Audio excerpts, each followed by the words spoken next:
Hello, today we'll be talking about the basics of tadpoling, what supplies Tadpole needs, what people it needs, and how to use it in general.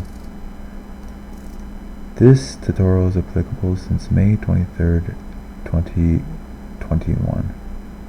The reason I am stating this is TGMC is an open source project that is constantly being contributed to by both novice, medium skilled, and highly skilled spriters, coders, and mappers. Hence, Tadpole may change in the future, or might even be removed for a different game mechanic. So if you're watching this in the future or wondering why it's outdated, now you know why. Now to get to the main point of this video. First, let's look at what supplies Tadpole needs to function optionally.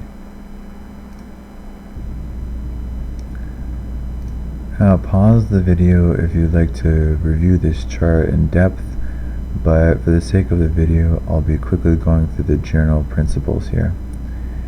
For the Tadpole, you're going to want to have medical supplies, mostly because when you don't have medical supplies, or you won't be able to heal people, obviously, and most of the time Tadpole is not going to have the luxury of having a corpseman, so you're going to have to do without and have maybe a medical belt with the usual supplies in it, like the defib and such, just so you can quickly bring people up and have them sent to a real corpseman.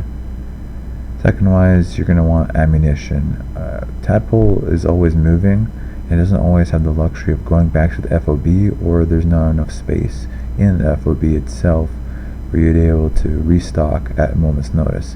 So having that with you at all times is very good for the Tadpole. Third is your general supplies, such as flares, cast flares, flashlights, and MREs. You're going to need to have a light around. Cast flares for support from the cast pilot, flashlights if you have the time to make them because they never go out, and MREs for loss of blood, or if it's a long operation, you're going to want to heal yourself with that. Then there's the hardpoint turrets and or surgery table and stationary SHG. You're always going to want to have these because hardpoint turrets are incredibly important because they protect the front of the Tadpole, which is vulnerable to being slashed, and you don't want that to happen. The surgery table or stationary SHG is either if you have a different configuration such as heal bus, or if you want extra firepower to protect yourself. There are other things you want to get if you have the time or access to get them, such as the movable SHG, which comes free in the NG vendor, a flamer with backpack welding tanks or flamer tanks to refuel it so that you can stall enemies trying to get into the Tadpole and to protect flanks, vendors such as a Nanomed Plus so you can restock on your supplies, which is also good for heal bus, and grenades such as T-gas, which makes it incredibly difficult for Xenos to gas the Tadpole, or to use abilities such as warrior grab, which can bring people out of the Tadpole, which is incredibly bad, or crest toss, strikes force, things like that. Smoke grenades, which allow you to obscure yourself, which makes it very difficult for Xenos to see you, and flame nades, which is also another reason why you take it. It's because it's sort of like a flamer, except it does around a 3x3 flame burst around the area to make sure that Xenos don't actually attack you very well. Alright, now that we've looked at the chart, I've made a very basic outline of how the Tadpole should look when you've done outfitting it. Here we have the HSG, which you can use to defend the Tadpole south, and maybe in future updates left and right, but for now it's only for the south they can protect you from. You've got the two turrets here that protect your windows from being attacked. Of course, these aren't really omnipotent. You yourself are going to have to come out and defend the Tadpole because the turrets do not fire to left or right here, and if a Xeno stands right on the turret, it stops firing. So you have to come out and actually start shooting as well. It just provides extra support. Now you've also got your ammo. Of course, if you're not the only one in the Tadpole, there's going to be a lot more of this in a crate so that others can stock up on their ammo. But for now, this is T12 ammo for myself. And you've got your medical crate, which you'll drag on here, and you'll have all your medical supplies, your defib, if you need to act as a corpsman, bicardine, all that stuff. I'm assuming if you're watching this, you are experienced enough to know what all this is. Then you've got your backpack with MREs, just in case, and you've got your flares.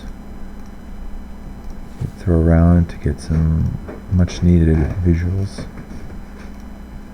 And that's the basics of the Tadpole when you are trying to outfit it. Now that we know those basics, we can go to who actually operates the Tadpole. Like, what roles will actually use this? Well, as you can see here, I'm an SL right now. Usually SLs are the main people who use the Tadpole because of the fact that people can see the SL as a normal squad marine, a corpsman, SG, or engineer. They'll be able to see which location that they are. They can see them on the minimap, which makes it much easier to coordinate a squad of people inside of the Tadpole. And the SL can also launch the Tadpole. He has full access to this computer. Only command roles can access it. Now the second role that it has access to this is the field commander. The field commander is usually the second person who uses the Tadpole the most. The reason is because he can call for a full Tadpole operation, which means you abandon the Alamo and LZ1 and LZ2 and you land the Tadpole wherever you want to and make that the LZ, more commonly referred to as LZ3. Usually most people listen to this, especially if you are a named person, and Tadpole operations are usually more interesting in my personal view. That's the second role that uses the Tadpole the most. Now the third role that uses the Tadpole the most is the synthetic. The synthetic has full access to all support abilities. He has it at maximum, which means he has the surgery of a CMO and the engineering skill of a CSE, which is the chief engineer. This means that usually the synth takes the Tadpole and either lands it in the FOB and uses it as a heal bus, which means they'll replace this HSG with a surgical table, which will allow them to do surgery at the level of a CMO, which makes it much easier for Marines to recover from permanent injuries, face huggers, like internal bleeding, internal organ damage, things like that. They can all be done very quickly by the synth.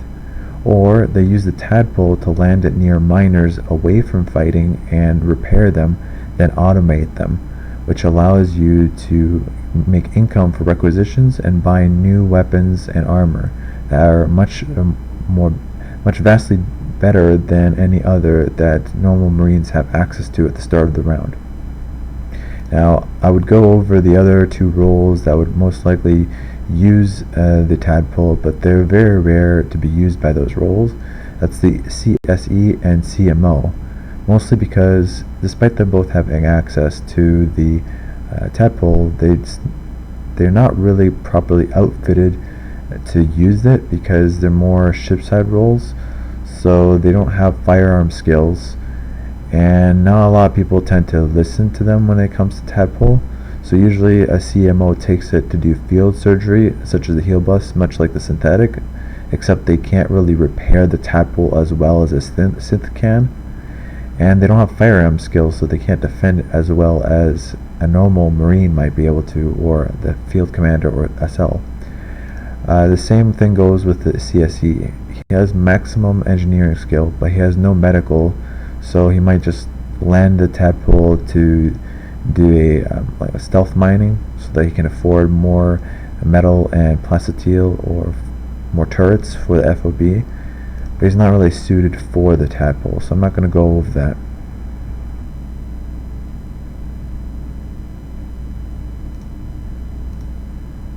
We've gone over what Tadpole needs and what's needed to use it. Now let's go over the general uses of the Tadpole. They've already been lightly discussed, but the Tadpole has mostly three primary functions. First, as a combat shuttle that serves to create flanks or to move small to medium-sized teams of Marines to and from the front. The second is as a heal bus with a surgery emplacement and the ability to land almost anywhere, which means if it's manned by proper personnel such as a synthetic, it's able to heal most permanent injuries that Marines have in the field so they don't have to evac or run back to FOB. Thirdly, the Tadpole is used for Tadpole operations. As explained before, it's when Marines all abandon the LMO or LZs and make a LZ3 as it's commonly referred to, and create an LZ anywhere they want. Usually the Tadpole doesn't leave or rarely leaves when all the drop pods are removed, because Marines' only way to get to LZ3 is through Tadpole, going up and down, or through drop pods.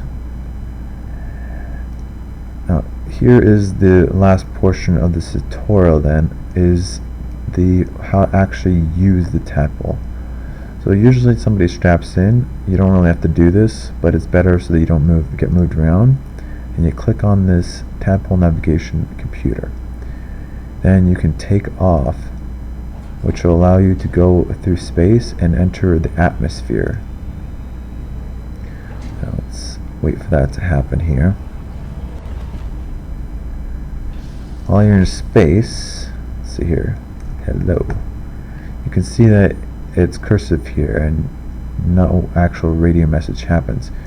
There is no telecommunications in space, nor there is any in the atmosphere unless you've already landed on the planet and come back up into the atmosphere again. So you can't really relay anything you find while you're out there in space. Now, as you can see, we have this normal vision here, and we also have night vision mode. You'll be able to see this if you have night vision or messime goggles as they call it, if you're a normal Marine, but the synthetic has this installed by default. So you can see that you can see anything that is under us. If there's any Xenos or Marines, we'll be able to see it, which means we can land nearby or we can do a flanking maneuver. Now let's test this out. We can land right here in the water. As you can see, we can see everything around it. And we can click on the land button here. This will take us from this high atmosphere area to our landing zone.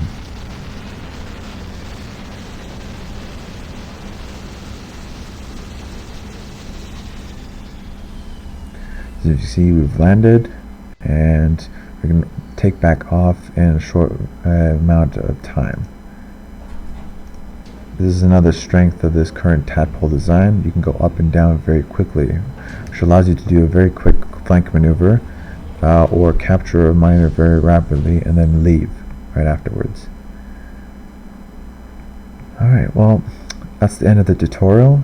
I might make a advanced Tadpole tutorial on many of the tips and tricks I've learned while tadpoling, but for now this is the very basics that you need to know in order to be a proper Tadpole operator. Thank you for watching.